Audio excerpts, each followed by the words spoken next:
Frig Off was filmed before a live studio audience. Welcome back to Frig Off, the only show with more bite than a Winnipeg mosquito orgy.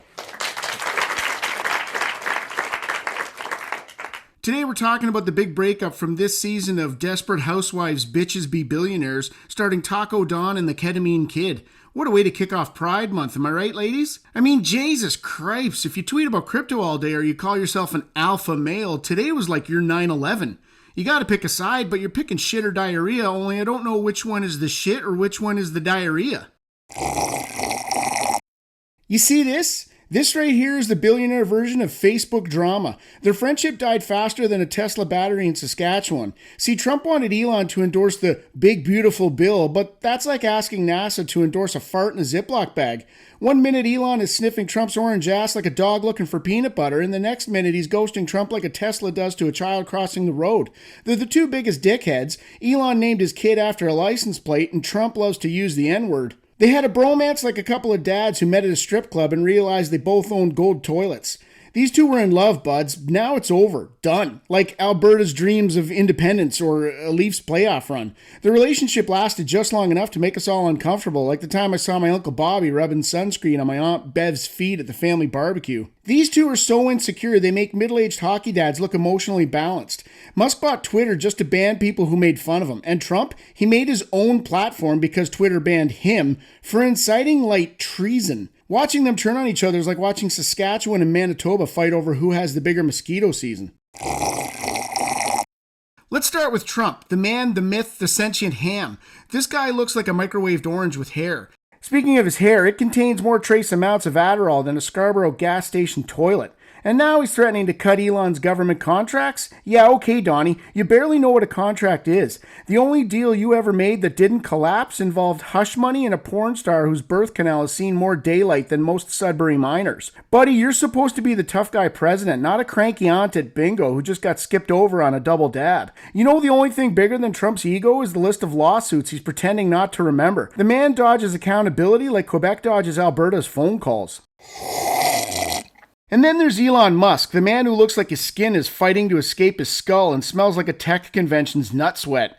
This guy has the charisma of a sopping wet urinal cake, but like in a really pasty way. He makes robots that can do backflips, but he can't make a functioning hairline.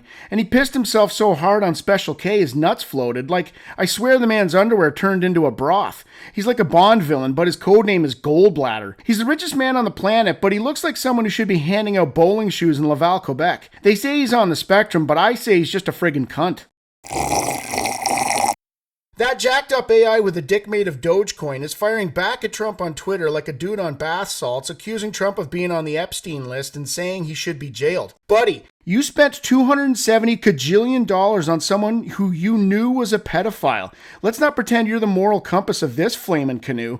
Then you got Trump truthin' on Truth Social like it's Grindr for fascists. Elon's tweeting memes made by 14-year-olds with concussions, and we're just sitting here trying to decide if we want to die from inflation, global warming, or be assassinated by a self-driving Tesla. Listen, when two billionaires start publicly shitting on each other, it's not justice, it's not politics, it's Trailer Park Shakespeare. It's Hamlet if Hamlet was played by a cheeseburger with a comb over and Claudius was a robot that learned English from Reddit. Yes, I've read Shakespeare, try not to faint. Honestly, I've seen cleaner fights at a Sarnia Arby's between two divorced uncles arguing over who gets the last curly fry. And I love how they both think they're alpha males. Buds, you both look like guys who'd pull a hammy just trying to do missionary. Trump's one cold McChicken away from a cardiac, and Musk looks like the type to scream upload complete after he comes. Trump's the kind of guy who thinks maple syrup is communist, and Musk is the kind of guy who'd sell us Mars and forget to install an atmosphere. One thinks he's God, and the other thinks he's the App Store. This isn't a feud. This is a slow, sad ejaculation of late-stage capitalism. Sticky, loud, and no one wants to clean it up. This isn't even politics anymore. This is two dumpy billionaires in a slap fight over who gets custody of J.D. Vance, who's just sitting on his couch with an inappropriate boner watching the whole thing unfold. It's like watching two toddlers fight over a toy, except the toy is the global economy, and one of the toddlers has the nuclear codes, and neither have a relationship with their children.